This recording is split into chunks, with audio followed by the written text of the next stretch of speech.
Starting में दिखाते हैं सोलिंग ये देखने के बाद कि इसके सामने मौजूद इस इंसान ने उसके लिए थंडर को रोक दिया, उसका सेटिस्फेक्शन लेवल +1 हो जाता है। वो तो काफी ज्यादा खुश हो जाती है। वहीं दूसरी तरफ कोई बताती है कि उसने सिस्टम को हैक करके टाइमर को गलत सेट किया था, जिसकी वजह से चैनिंग को ऐसा लग रहा था जैसे कि उसके पास टाइम नहीं है। कोई को लग रहा था कि उसकी ये ट्रिक काम आ गई। वो कहती है कि अब मैं हमेशा इस ट्रिक का यूज करूंगी। मास्टर, इस ट्रिक की वजह से आप डर गए थे ना? सच में आपको ऐसा लग रहा था ना कि टाइम निकल गया और आप इस मिशन में इनकम्प्लीट रहे? बताइए ना मास्टर, आपको सच में डर लगा था ना? चैनिंग उसको रिप्लाई करता है कि डरना कैसा, मैं तो काफी ज्यादा स्ट्रॉन्ग हूँ ना। ये कहकर वो एक प्यारी सी स्माइल देता है। वैसे तो वो बात कोई से कर रहा था, लेकिन सोलिंग को लगता है कि वो उसे समझा रहा है, इसलिए उसकी बात सुनने के बाद तो उसका दिल गार्डन हो जाता है। उसका सेटिस्फेक्शन लेवल 50% बढ़ गया था। कोई बताती है कांग्रेचुलेशन मास्टर, आपने इस नाइट वॉच मिशन को कंप्लीट कर लिया है। इस मिशन को टाइम पर कंप्लीट करने की वजह से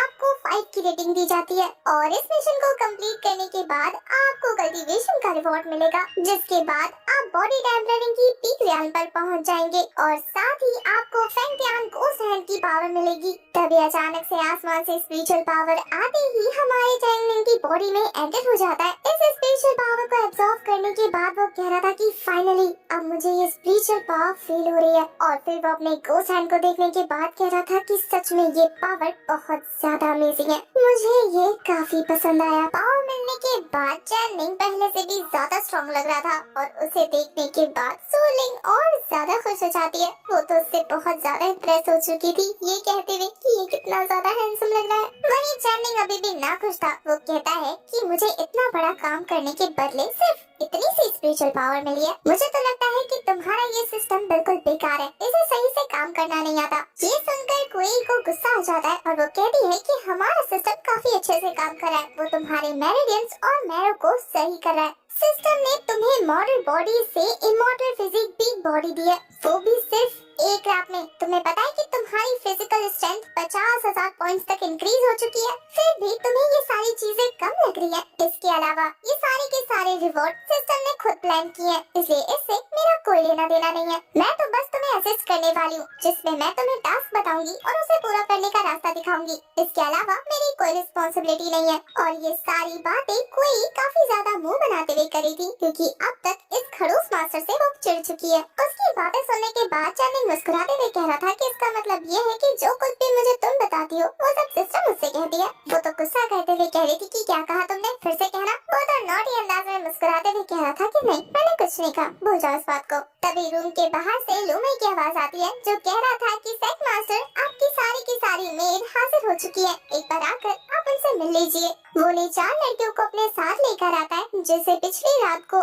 एडर अपनी पावर की हेल्प से कुछ कर रहे थे। लूमे उन लड़की को ऑर्डर देता है कि जल्दी से हमारे सेट मास्टर को हेलो बोलो, वो भी अपने यूनिक स्टाइल में। तो वो लड़कियां रोबोटिक स्टाइल में डांस करते हुए हमारे सेट मास्टर को बहुत ही फनी तरीके से हेलो बोलती है। उनका जेस्चर, बॉडी लैंग्वेज ऐसे लग रहा था जैसे कि वो कोई पपेट हो, उनकी खुद की कोई सोचने समझने की शक्ति ना हो। उन लड़कियों का अजीबोगरीब डांस देखने के बाद चैनिंग अपने स्कैनिंग की पावर की हेल्प से उनका कैरेक्टर पता करने लगता है, जहाँ उसे पता लगता है कि ये चारों की चारों लड़कियाँ तो स्पाई है। सिस्टम उसे बड़े बड़े अक्षरों में दिखा रही थी कि वार्निंग है, अगर इन मेड्स को अपने पास आने दिया तो। उन चारों लड़कियों को देखने के बाद कोई कहती है कि काफी सुंदर सुंदर लड़कियां।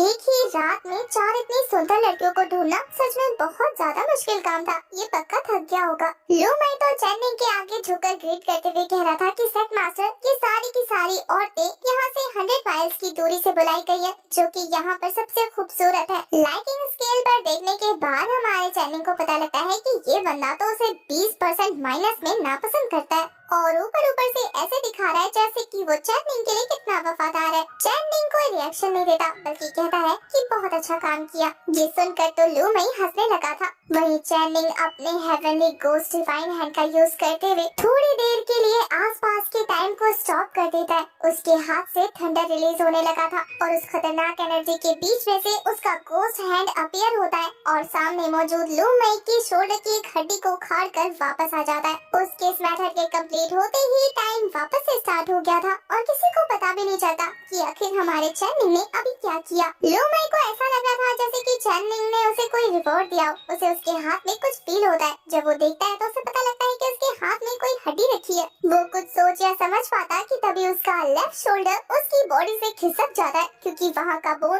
उसके हाथ में जो आया था ये पता लगते ही कि ये उसी की हड्डी थी। उसका रिएक्शन देखने लायक था। दूर से ये सारी चीजें सूलिंग भी देख रही थी। उसने चैनलिंग को उसका heaven stealing ghost hand attack करते हुए देखा था। वो कहती है कि सिर्फ एक सांस में इस बंदे ने अपने गोस्ट हैंड का यूज किया, पर जहाँ तक मुझे पता है ये तो मेरी फैमिली की यूनिक स्किल है। तो ये स्किल इस बंदे को कैसे मिली? और उसके अलावा जिस तरीके से उसने इस स्किल का यूज किया है, स्काई रियान के टॉप लेवल के बंदे भी इस तरीके के अटैक को यूज नहीं कर पाते। दूसरी तरफ लू मई को पता लग गया था कि ये करने वाला उसके सामने चैनलिंग है, इसलिए वो गिड़गिड़ाकर उससे माफी मांगते हुए कहता है कि सेक मास्टर, आखिर मैंने ऐसी क्या गलती कर दी जो आपने मुझे इतनी बड़ी सजा दे दी? प्लीज मुझे बताइए सेक मास्टर, आप मुझसे किस वजह से नाराज हो गए? चैनलिंग तो उनमें से एक लड़की के पास जाकर उसे देखते हुए कह रहा था कि जाकर अपने मास्टर को बताना कि अगली बार अगर इस तरीके के ट्रिक्स खेले हैं तो थोड़ा एडवांस मेथड यूज करे। ये मेथड बहुत पुराना हो गया। लू मई की तो ये सुनने के बाद डर से हालत खराब हो जाती है। वो तो कांप रहा था। इसके बाद वो उन चारों मेड्स को लेकर उसी एल्डर के पास वापस जाकर उसे बता देता है जो भी चैनलिंग ने उससे कहा था। ये सुनने के बाद तो एक एल्डर लेफ्ट राइट होते हुए ये कह रहे थे कि आखिर ऐसा कैसे हो सकता है? मेरी ये वाइल्ड सोल सेपरेशन टेक्निक उसके सामने कैसे रिवील हो सकती है? ये तो इतनी हाई लेवल की टेक्निक है कि मेरे लेवल का बंदा भी इसे आसानी से नहीं पकड़ सकता। आखिर उसके जैसा नौसिखिया वो बच्चा इस तरीके की टेक्निक का पता कैसे लगा सकता है? किसने बताया होगा उसे इसके बारे में? उसका तो सोच सोच के दिमाग खराब हो रहा था। वहीं लू में कंफ्यूज होते हुए कहता है कि मास्टर, आप मुझसे पूछ रहे हैं क्या? मुझे इस बारे में कुछ नहीं पता। इन लड़कियों ने मास्टर को ग्रीट किया और उसके बाद ही मास्टर ने मेरे साथ ये किया। ये देखने के बाद तो एट एल्डर उन सारी लड़कियों को फिर से ग्रीट करने को कहते हैं, जिससे वो लड़कियां फिर से अपना वो फनी इंट्रोडक्शन उसके सामने पेश करती है, जिसे सुनकर तो अब इस एट एल्डर को गुस्सा आ रहा था। वो अपनी पावर रिलीज करके उन लोगों को शांत कराता है। वो सारी लड़कियां इस अटैक की वजह से मूर्ति की तरह अपनी जगह खड़ी हो जाती है। एट एल्डर को खुद पे भी गुस्सा आ रहा था और उनका गुस्सा देखने के बाद लू मई डर से कांप जाता है। तभी वहाँ पर मास्टर जियाओ आती है, जो आते हुए कह रही थी कि लगता है एट एल्डर का मूड काफी सही है, तो क्या मैं आपको ये कहूँ कि आप मुझे पोएट्री सिखा दें? मास्टर जियाओ को देखने के बाद तो लू मई बहुत ज्यादा बेचारा बनते हुए उसके सामने जाकर रोने लगता है कि मास्टर जियाओ, आप बहुत ज्यादा अच्छी है, आपको नहीं पता मेरे साथ क्या हुआ। मास्टर जियाओ उसे देखते हुए कहती है कि अच्छा, तुम्हें तो चोट लगी है, जरा देखो तो सही कि तुम्हारे साथ क्या हुआ। मास्टर जियाओ लू मई के हाथ को टच करते ही पता लगा लेती है कि उसके मांसपेशी को चोट लगाए बिना उसकी बॉडी से उसकी हड्डी अलग कर ली गई है। वो कहती है कि इस तरीके की टेक्निक तो वो लेजेंडरी चो यूज करते हैं ना। इस टेक्निक का नाम तो हेवन स्टीलिंग गोस्ट हैंड है। लू मई ये देखकर खुश होने लगता है, क्योंकि उसे लग रहा था कि मास्टर जियाओ से ठीक कर देगी, और होता भी ऐसा ही है। मास्टर जियाओ अपनी पावर का यूज करते हुए लू मई को पूरी तरीके से हील कर देती है। वो पूरी तरीके से ठीक हो गया था। ऐसा लग रहा था जैसे कि उसे कभी चोट लगी नहीं। वो मास्टर जियाओ का थैंक्स अदा करने लगता है। वो बहुत ज्यादा खुश होते हुए कहता है कि मास्टर जियाओ, अगर आपको फ्यूचर में कोई भी काम कराना हो तो आप सबसे पहले मुझे कहना, मैं आपका सारा काम कर दूंगा। जियाओ कहती है कि बाद में क्यों कहना, मुझे तो अभी तुमसे कोई ऐसी चीज चाहिए, क्या मैं तुमसे बोरो कर सकती हूँ? लू मई कंफ्यूज था कि आखिर इस मास्टर को उससे क्या चाहिए। तभी मास्टर जियाओ अपना असली रूप दिखाते हुए अपनी पावर की हेल्प से लू मई की गर्दन तोड़कर कहती है कि मुझे तुम्हारी बॉडी से तुम्हारी गर्दन चाहिए।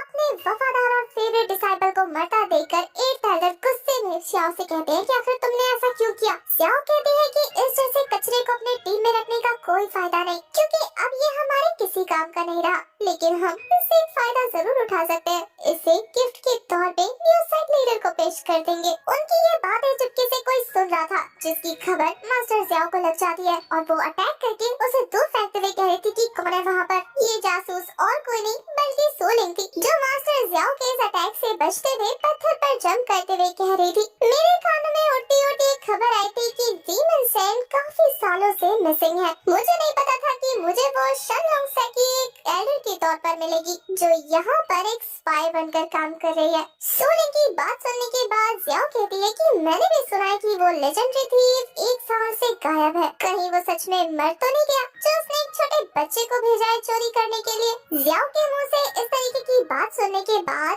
सच में सोलिंग नर्वस हो जाती है। वो तो कह रही थी कि मैं तो बस यहाँ से गुजर रही थी, पर तुम्हारी हिम्मत कैसे हुई मेरे ग्रैंडफादर के बारे में ये कहने की कि वो मर चुके हैं? अब तो गई। ये बोलने के बाद वो काफी स्पीड में जाकर शाओ पर पीछे से स्नीक अटैक करने वाली थी।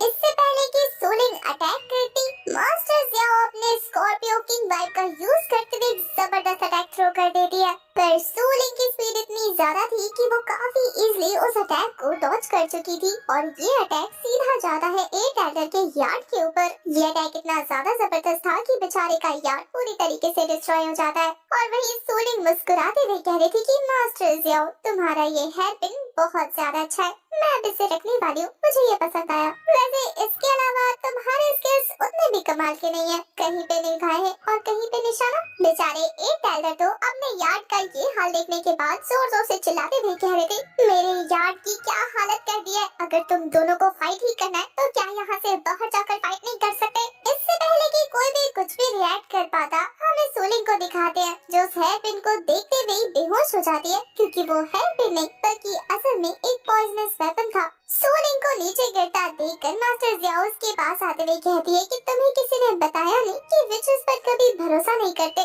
उनकी सारी की सारी बॉडी वेपन से कवर होती है, इसलिए उनके सामान से आइंदा से दूर रहना। अब मुझे ये बताओ कि तुम्हें यहाँ भेजने वाला कौन है तुम्हारा मास्टर। सोलिंग तो अनकॉन्शियस होते हुए कह रही थी कि चैनिंग तुम्हें जिंदा नहीं छोड़ेगा, वो मेरा मास्टर है, मैं उसकी मेड हूँ। चैनिंग की मेड के बारे में सुनने के बाद मास्टर ज़ियाओ काफी ज्यादा एक्साइटेड हो गई थी। वो कहती है कि अब चैनिंग के गिफ्ट को लेकर जो मुलाकात होने वाली है उसमें दिखेगा कि सबसे ज्यादा पावर किसके पास है। ये बोलने के बाद वो सोलिंग को उठाकर अपने साथ ले जाती है। दूसरी तरफ हमें चैनिंग को दिखाते हैं जो सारी घटनाओं से बेखबर आराम से अपने रूम में एंजॉय कर रहा था। तभी कोई उसे बताती है कि सिस्टम ने तुम्हारे लिए नया मिशन ढूंढ लिया है, तुम्हें असल में मास्टर ज़ियाओ की चिंताओं को ढूंढना है और उसकी परेशानियों को ढूंढकर तुम्हें उसे सॉल्व भी करना है। इस मिशन को सुनने के बाद चैनिंग बहुत ज्यादा डिसइंटरेस्ट शो करते हुए कह रहा था कि ये बिल्कुल बकवास मिशन है, तुम्हारे सिस्टम के अंदर जो टास्क है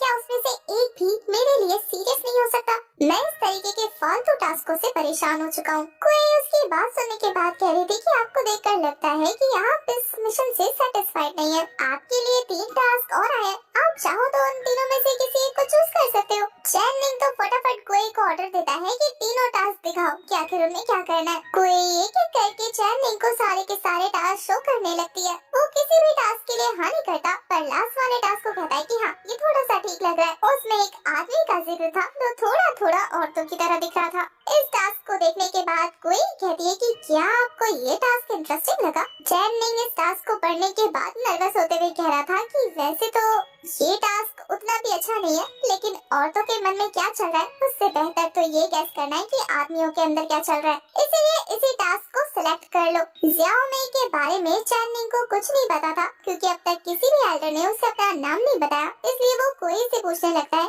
कि आखिर वो ज़ियाओ मेई है कौन। सीन शिफ्ट होता है और हमें 2 चोर दिखाए जाते हैं जो किसी केव के अंदर किसी ग्रेव को लूटने की तैयारी कर रहे थे। वहाँ पे बहुत सारे खजाने के साथ एक कब्र बनी हुई थी जिसमें एक बहुत ही खूबसूरत लेडी की लाश थी। वो चोर तो उस खजाने के साथ उस खूबसूरत लेडी की लाश को देखकर भी अट्रैक्टेड फील कर रहा था। इससे पहले कि वो उस लेडी की बॉडी को हाथ लगा पाता, उसकी आंखें खुल जाती है और अजीब तरीके से ग्लो करने लगती है। उन आंखों की ग्लो की वजह से वो आदमी जो उसे छूने वाला था वो पोजेस हो जाता है और ये डेड बॉडी उसे पोजेस करने के बाद उसे अपने कॉफिन में ट्रैप कर लेती है। उस कॉफिन को हिलता देखकर उस चोर के साथी को लग रहा था कि उसका दूसरा वाला पार्टनर उस लेडी में इंटरेस्टेड था। वो कहता है कि जल्दी बाहर आओ, मुझे डर लग रहा है, तुम भूतों को भी नहीं छोड़ते क्या, यहाँ से हमें निकलना होगा इससे पहले कि कोई आ जाए। तभी अचानक से उस कॉफिन का दरवाजा खुल जाता है। उस दरवाजे से हिट होकर उस चोर के पार्टनर की जान चली गई थी। कॉफिन के अंदर से ग्रीन कलर की स्पिरिचुअल एनर्जी बाहर निकलने लगती है और फिर अचानक से उस कॉफिन में से बाहर आता है वो आदमी जिसके अंदर मौजूद थी उस मरी हुई लेडी की घोस्ट, जिसकी बातों से ऐसा लग रहा था जैसे कि उसे सिस्टम के बारे में सब कुछ पता हो। वो कहती है कि सिस्टम अपडेट हो गया है, सिस्टम को किसी ने यूज किया है, मुझे पता लगाना होगा कि आखिर वो कौन है। ये बोलते हुए वो लेडी घोस्ट उस बॉडी के साथ उस केव से बाहर निकल जाती है और इसी के साथ हमारा ये वाला एपिसोड हो जाता है खत्म। आपको एक्सप्लेनेशन कैसी लगी कमेंट करके जरूर बताना।